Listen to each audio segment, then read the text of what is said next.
এখন নিজের দেশের পরিচয় দিতেও লজ্জা করে রে ভাই।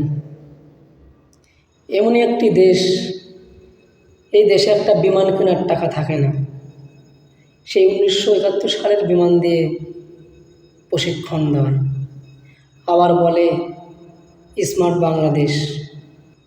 কিন্তু চোরদের পকেট স্মার্ট হয়েছে, বাড়ি স্মার্ট হয়েছে, দেশ কখনো স্মার্ট হয়নি। ঢাকা উত্তরায় কলেজ অ্যান্ড স্কুল, শত শত শিশু নির্মমভাবে প্রাণ গেল। ওই ভিডিও দেখলে কেউ চোখের কোণে ধরে রাখতে পারেন। কত আদরের সোনামণিরা, ছোট ছোট বাচ্চারা প্রাণ দিল। আসলে আমাদের দেশ সাধারণ মানুষের জন্য না। আমরা রোহিঙ্গার চেয়েও আমরা খারাপ।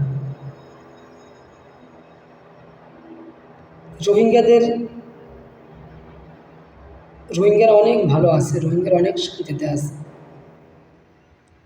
রোহিঙ্গারা অনেক অনেক দেশে ওদের একটা কাট করে দিছে, সব দেশে ওরা আশ্রয় নিতে পারবে, ওদের একটা নিরাপদ আছে। তা আমরা ভাই রোহিঙ্গা না, আমরা রোহিঙ্গাও না ভাই। এ দেশে সাধারণ মানুষের বসবাস করা অনেক সমস্যা, অনেক সমস্যা।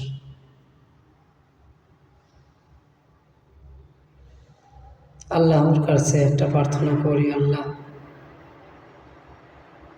তুমি সেই ফুলের মতো নিষ্পাপ শিশুদের তুমি জান্নাতে পাখিদের তুমি ব্যস্ত নসিব করো আল্লাহ। এছাড়া আমরা আর কিছুই করতে পারবো না, দোয়া ছাড়া।